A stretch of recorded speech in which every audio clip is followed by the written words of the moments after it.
হরে কৃষ্ণ বৈদিক শ্লোক উইথ সই চ্যানেলে আপনাদের স্বাগতম। আজ পাঠ করছি দ্বিতীয় অধ্যায়ের 7 নং শ্লোক। শুরু করছি। মুখবন্ধ।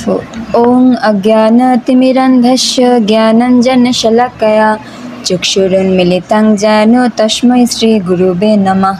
শ্রীচৈতন্য মনঃভীষ্টং স্থাপিतं যেন ভূতলে স্বয়ং রূপः কদা মজ্জং দদাতি স্বপদান্তিকम्। वन्देऽहं श्रीगुरुः श्रीयुतपदकमलं श्रीगुरून् वैष्णवांश्च श्रीरूपं सग्रजातं सहगण रघुनाथान्वितं तं सजीवं साद्वैतं सावधूतं परिजनसहितं कृष्णचैतन्यदेवं श्रीराधाकृष्णपादान् सहगण ललिता श्रीविशाखान्वितांश्च। हे कृष्ण करुणा सिन्धु दीनबन्धु जगत्पते गोपेश गोपिकान्त राधाकान्त नमोस्तुते। तप्त काञ्चन गौराङ्गी राधे वृन्दावनेश्वरी वृषभानुसुते देवी प्रणमामि हरिप्रिये। वञ्चाकल्पतरुभ्यश्च कृपा सिन्धुभ्य एव च पतितानां पावनेभ्यो वैष्णवेभ्यो नमो नमः। जय श्री कृष्ण चैतन्य प्रभु नित्यानंद श्री अद्वैत गदाधर श्रीवासादि गौर भक्तवृंद। हरे कृष्ण कृष्ण कृष्ण हरे हरे हरे राम राम राम हरे हरे। দ্বিতীয় অধ্যায়ের 7 নং শ্লোক।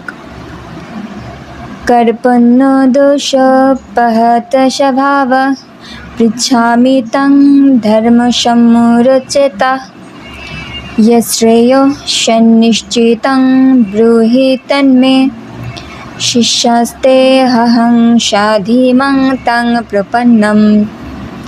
শব্দের অর্থ কার্পণ্য, কৃপণতা, দোষ, দুর্বলতা, উপহত, প্রভাবিত হয়ে, স্বভাব, পৃচ্ছামি আমি জিজ্ঞাসা করছি, তাম তোমাকে, ধর্ম, সম্মর হতবুদ্ধি, চেতা চিত্ত, যৎ যা, শ্রেয়স্কর স্যাৎ হয়, নিশ্চিতম নিশ্চিতভাবে, ব্রূহি বল, তৎ তা, মে আমাকে, শিষ্য তে তোমার, অহম আমি, সাধি নির্দেশ দাও, মাম আমাকে, তাম তোমার, প্রপন্নম আত্মসমর্পিত।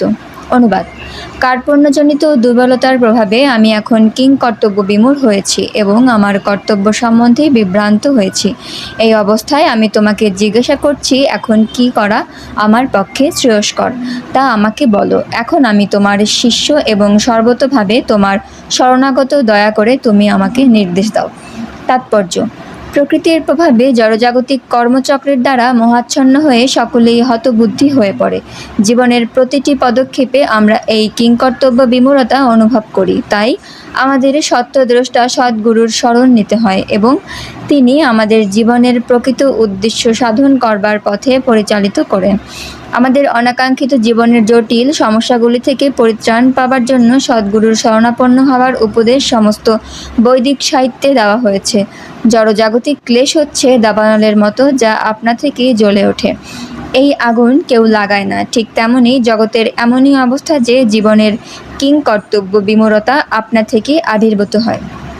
এই প্রকার বিভ্রান্তি আমরা না চাইলেও, কেউ আগুন চায় না, তবুও আগুন জ্বলতে থাকে এবং তার ফলে আমরা হতবুদ্ধি হয়ে পড়ি। বৈদিক সাহিত্য তাই উপদেশ দিচ্ছে যে জীবনের কিংকর্তব্য বিমূঢ়তা সমাধানের জন্য এবং সেই সমাধানের বিজ্ঞান হৃদয়ঙ্গম করবার জন্য গুরু পরম্পরার ধারায় ভগবত তত্ত্বজ্ঞান লাভ করেছেন যে সদ্গুরু, তার শরণাপন্ন হতে হবে।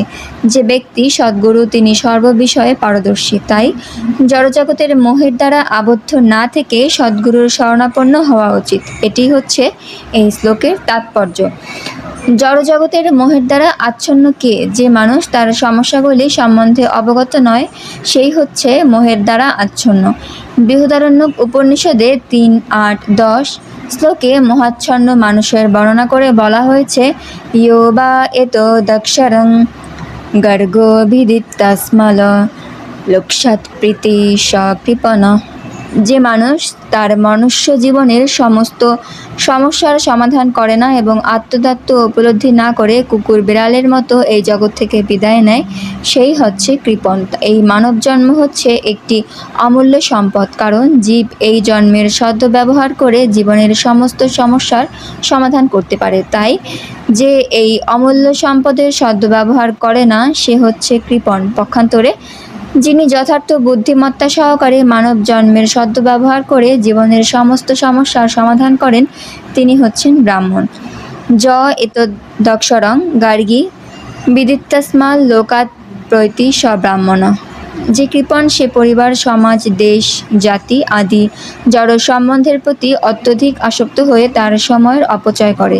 মানুষ প্রায়ই এক ধরনের চর্মরোগের দ্বারা আক্রান্ত হয়ে স্ত্রী, পুত্র, পরিজন সমন্বিত পরিবারের প্রতি অত্যন্ত আসক্ত হয়ে পড়ে। এই রোগকে চর্মরোগ বলা হয়, কারণ দেহের ভিত্তিতে বা চর্মের ভিত্তিতে এই আত্মীয়তার বন্ধন গড়ে ওঠে এবং এই বন্ধনের ফলে জীব অত্যন্ত ক্লেশদায়ক ভাবযন্ত্রণা ভোগ করে। কৃপণ মনে করে সে তার পরিবারের তথাকথিত আত্মীয়দের মৃত্যুর হাত থেকে রক্ষা করবে, নয়তো সে মনে করে তার আত্মীয় স্বজন তাকে মৃত্যুর হাত থেকে রক্ষা করবে।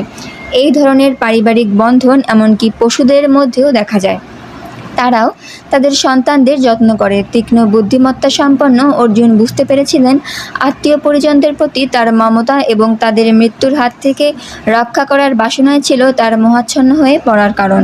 যদিও তিনি বুঝতে পেরেছিলেন তার যুদ্ধ করার কর্তব্য তাকে সম্পাদন করতে হবে, কিন্তু তবুও কৃপণতাজনিত দুর্বলতার ফলে তিনি তার সেই কর্তব্য সম্পাদন করতে পারছিলেন না। তাই তিনি পরম গুরু ভগবান শ্রীকৃষ্ণকে অনুনয় করেছেন তার এই সমস্যার সমাধান করার উপায় প্রদর্শন করতে। তিনি ভগবান শ্রীকৃষ্ণের কাছে তার শিষ্যরূপে আত্মসমর্পণ করেন।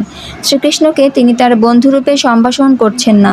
গুরু ও শিষ্যের মধ্যে যে কথা হয় তা অত্যন্ত গুরুত্বপূর্ণ এবং এখন অর্জুন তাই গভীর গুরুত্বের সঙ্গে পরম গুরু শ্রীকৃষ্ণের সঙ্গে পরম তত্ত্বদর্শনের আলোচনা করতে চান। শ্রীকৃষ্ণ হচ্ছেন ভগবদ্গীতার তত্ত্ববিজ্ঞানের আদি গুরু এবং অর্জুন হচ্ছেন গীতার তত্ত্ব উপলব্ধিকারী প্রথম শিষ্য। অর্জুন কিভাবে ভগবদ্গীতার জ্ঞান উপলব্ধি করেছিলেন তার ব্যাখ্যা ভগবদ্গীতাতেই করা হয়েছে, কিন্তু তা সত্ত্বেও গর্ধব সদৃশ জড় পণ্ডিতেরা গীতার ব্যাখ্যা করে বলে শ্রীকৃষ্ণ নামক কোনো পুরুষের কাছে আত্মসমর্পণ করার কোনো প্রয়োজন নেই, কিন্তু শ্রীকৃষ্ণের অন্তঃস্থিত অপ্রকাশিত যে তত্ত্ব তাকে উপলব্ধি করাই হচ্ছে গীতার প্রকৃত শিক্ষা। শ্রীকৃষ্ণ হচ্ছেন অনাদির আদিপুরুষ, স্বয়ং ভগবান। তার অন্তর আর বাইরের মধ্যে কোনো প্রভেদ নেই। তিনি সর্বব্যাপ্ত, সর্বশক্তিমান। কিন্তু এই জ্ঞান যার নেই সেই মহামূর্খের পক্ষে গীতার মর্ম উপলব্ধি করা কখনোই সম্ভব নয়। পাঠ করলাম দ্বিতীয় অধ্যায় সাংখ্যযোগ, শ্লোক নং 7। পরবর্তী শ্লোক নিয়ে আবার উপস্থিত হব। আজ এ পর্যন্তই। হরে কৃষ্ণ।